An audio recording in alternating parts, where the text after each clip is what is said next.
Today I'm sharing with you a delicious Mars bar slice recipe. It's super simple to make and a guaranteed hit. Starting with the base layer, melt down 100 grams of butter in a medium-sized pot. Add about 200 grams of Mars bars, which are about 13 for me, and melt with the butter. It may take a while to completely melt the nougat, but just keep stirring over low heat. Once it's melted, add about 3 cups of rice bubbles to the pot and mix until they're well coated. Spread the mixture into a lined dish. My dish was about 22 centimeters by 35 centimeters.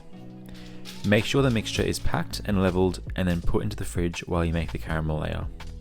In the same pot, add 100 grams of butter, 100 grams or half a cup of brown sugar, and 1 tin 395 grams of sweetened condensed milk. Simmer for about 10 minutes, continuously stirring.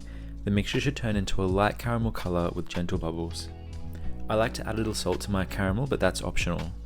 The caramel should also be a little thick, but run off the spatula just like this. Spread the caramel over your base layer and return to the fridge. I like to leave it for about an hour in the fridge so it sets well.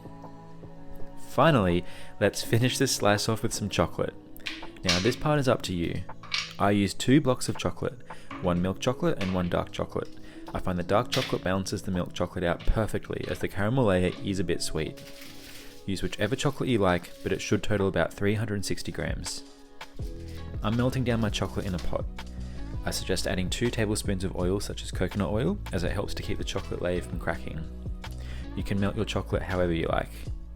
Once it's melted, pour over the top of your caramel and set for a couple of hours in the fridge.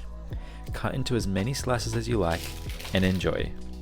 This recipe makes a fair bit of slice and it can sit in the fridge for up to 10 days if it lasts that long. Thanks for watching.